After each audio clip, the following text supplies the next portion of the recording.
Essa temporada, sem exagero, tá uma verdadeira montanha-russa. De corrida em corrida, ninguém consegue prever o que vai acontecer. Isso tem gerado várias histórias inesperadas. E se tem um piloto que personifica todo esse caos, é o Franco Colapinto. Ele aparecendo assim do nada foi uma surpresa pra todo mundo. E tão rápido quanto ele chegou na F1, foi a mesma velocidade que ele conseguiu impressionar todo mundo. Ele teve essa chance de correr lá pelo Williams e foi muito criticado, sejamos honestos. E até eu aqui fui um dos que achou a decisão precipitada de que a Williams podia ter tomado uma opção melhor. E ele se destacou de um jeito que ninguém esperava. Foi quase como um conto de fadas estando no lugar certo na hora certa. E a troca dele com o Sargent foi um divisor de águas. E aliás, o Sargent até saiu tarde da Fórmula 1. O Vaulix foi muito paciente, tentou dar todas as oportunidades do mundo pro Logan tentar se provar, deu o máximo de tempo pra ele até Zandvoort. Só que até paciência tem limite e as performances do Sargent começaram a se tornar insustentáveis com a sequência de batidas, acidentes e danos que ele tava causando pra Williams, que não é a equipe com mais dinheiro do mundo. Principalmente depois daquela batida bizarra na própria Holanda. Não dava então mais pra evitar o óbvio, precisavam tentar algo novo. E foi aí que o Colapinto apareceu, mas sem deixar de trazer também uma certa dose de polêmica. Porque pra muitos,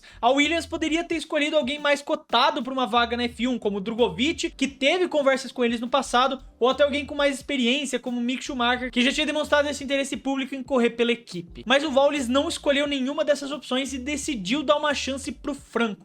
E a ideia era clara, apostar no futuro e provar que o fracasso com o Sargent não significava que o programa de jovens talentos da Williams estava comprometido. E logo de cara o Colapinto já mostrou para que veio na Fórmula 1. Olhando para os números, fica claro o impacto que ele trouxe. Comparado com o Sargent, que teve o Alex Albon como ponto de referência em 36 corridas, os resultados do argentino em apenas 2 provas já foram suficientes para ele se destacar. O Sargent, por exemplo, nunca conseguiu terminar na frente do Albon quando os dois cruzaram a linha de chegada. E o mesmo vale para as classificações, ele nunca superou o Albon em uma classificação de grande prêmio. Em termos de pontos, o Sargent marcou apenas 1 contra 39 do Albon durante esse tempo que eles correram juntos. E aí que chega o Colapinto, que em 2 corridas conseguiu não só fazer frente, mas superar essa marca com 4 pontos nessas 2 primeiras etapas. E se a gente considera as últimas 5 provas, são 5 pontos. Em Monza ele fez a sua estreia e teve uma corrida limpa, sem grandes erros, uma prova de adaptação perfeita. E depois em Baku, ele entregou uma performance de ouro. O que mais chama atenção em Baku é que logo no início do final de semana, o Colapinto sofreu um acidente no treino livre, mas ele não deixou isso se abalar. Isso poderia ser muito bem o início de uma decaída que afetasse o seu psicológico. Olha lá o piloto novato que tá substituindo o Sargent fazendo que nem ele. Mas ele mostrou uma resiliência e uma habilidade mental de se recompor e entregar um resultado no resto do final de semana, algo que faltou pro Sargent. Isso é crucial na Fórmula 1, essa capacidade de esquecer um erro e seguir em frente com confiança. Esse diferencial psicológico pode parecer só um detalhe, mas é o que separa grandes pilotos de pilotos medianos. O Colapinto já demonstrou então que consegue lidar com pressão e que consegue se adaptar às circunstâncias com cabeça fria, algo que muitos veteranos até hoje têm dificuldade em se adaptar.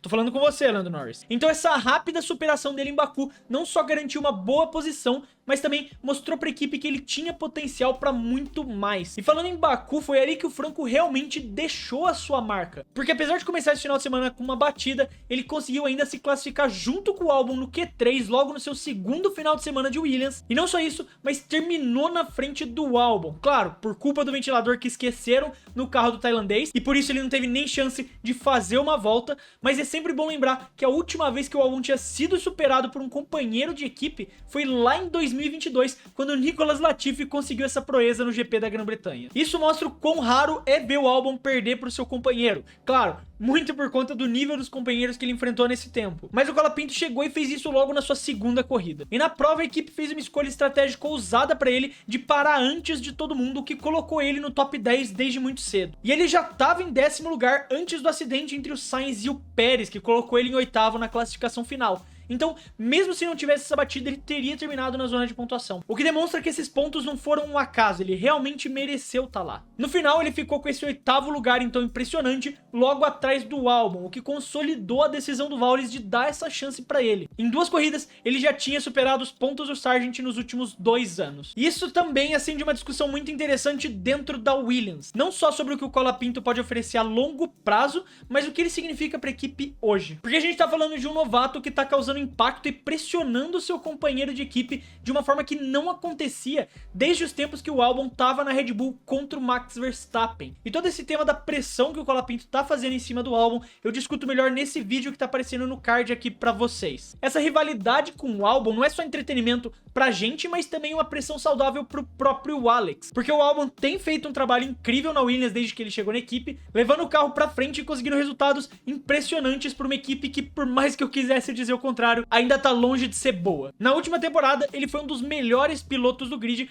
ficando entre os 5 primeiros na classificação de muitos analistas, muitos sites que você procurar por aí fazendo top 10 pilotos da última temporada, você encontra o Albon na 5ª colocação. Só que a chegada do Colapinto muda esse cenário. O Alex tem agora alguém que não é só um comparativo de referência da habilidade dele, mas alguém que também pode desafiar ele. E essa pressão interna, mesmo que sutil, considerando que o Franco não vai roubar o assento dele, muito menos do Sainz no ano que vem, faz com que o piloto tenha que estar sempre no seu máximo, querendo mostrar resultado, o que também é bom para a equipe. Com um contrato então assinado até 2026 e essa responsabilidade de enfrentar o Carlos Sainz no próximo ano, o Albon vai ter que mostrar então esse valor e um nível ainda mais alto do que ele já apresentou. Porque o desempenho do Franco coloca então uma situação onde a Williams tem um equilíbrio interessante entre experiência e juventude, o que pode ser um grande trunfo para o desenvolvimento da equipe e principalmente para entender o verdadeiro nível do Albon na F1. E tudo isso cria esse grande dilema.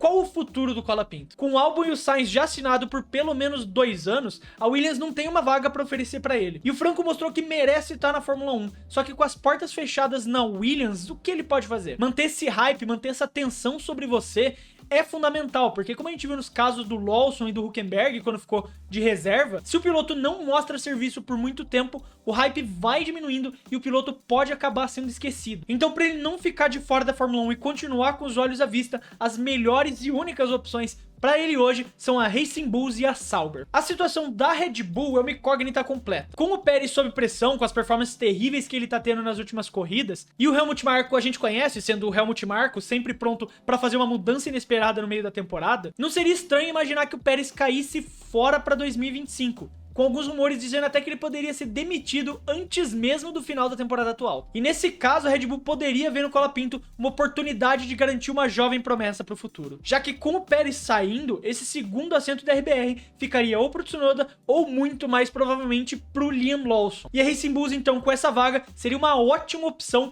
pro Franco continuar na Fórmula 1, principalmente considerando que ele estaria numa equipe de desenvolvimento. Já essa outra oportunidade que tem é a da Sauber, que não anda nas melhores relações com o Bottas, como eu também discuto nesse vídeo que tá aparecendo no card pra vocês. E eles poderiam abrir um espaço para um talento como o Colapinto, especialmente considerando que ele já se provou competitivo. E essa hoje seria a vantagem que ele teria em cima do Bortoleto. Mas ainda há uma concorrência muito forte pelo que o Bortoleto vem mostrando na Fórmula 2. Agora, o principal problema dele para conseguir qualquer uma dessas duas vagas é o Williams. Porque essas possibilidades fazem com que o Williams enfrente uma questão estratégica importante: segurar o Colapinto no banco ou buscar uma forma de manter ele envolvido com a equipe, emprestando ele. O problema é que Sauber e Racing Bulls não iam aceitar um empréstimo curto, e a Williams não quer se desfazer de um talento que eles consideram tão importante para a equipe. Isso coloca o próprio Colapinto numa situação complicada, porque ele se torna vítima da decisão dos outros para saber se vai ter uma oportunidade de correr na Fórmula 1 em 2025 ou se vai ter que esperar até 2 anos para liberar essa vaga na Williams e poder correr por lá. Hoje, na minha opinião, o melhor cenário possível seria a saída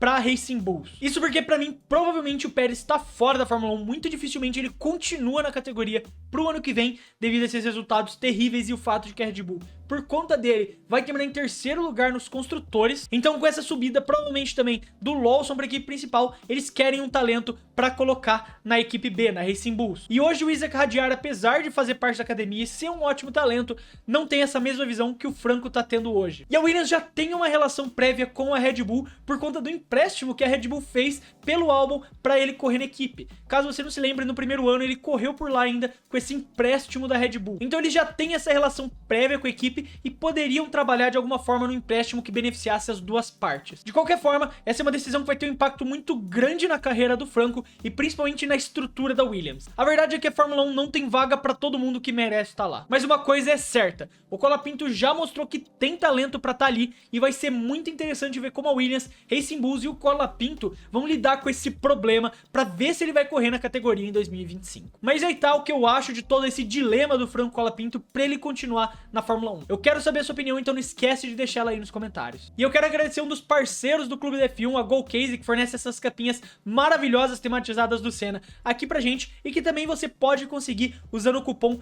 Clube do F1 que tá aparecendo aí na tela pra você, que oferece 5% de desconto em qualquer compra que você fizer no site. Ah, Fred, eu não quero uma capinha e muito menos algo do Senna. Você pode comprar qualquer coisa lá no site usando o cupom Clube do F1, que te dá 5% de desconto na compra final. Então, além dessas capinhas maravilhosas, algumas que você pode colocar o seu nome também, personalizar da maneira que você quiser. Você tem garrafinha térmica, você tem power bank, você tem muitos produtos legais que você pode comprar com 5% de desconto e também vão estar ajudando aqui o clube. Se você gostou do vídeo e quiser ajudar o clube, você pode fazer isso se inscrevendo aqui no canal. Outra forma de ajudar o clube é clicando aqui embaixo no botão Seja Membro, que por só R$ 4,99 você ganha vários benefícios e ajuda muito a gente a poder continuar produzindo esses vídeos pra vocês. Você recebe esses aqui, os vídeos longos, com antecedência, antes de todo mundo. O seu nome aparece aqui nos créditos como uma forma de agradecimento e também você tem prioridade nas respostas aqui nos comentários. Eu quero agradecer você que ficou até aqui e até o próximo vídeo.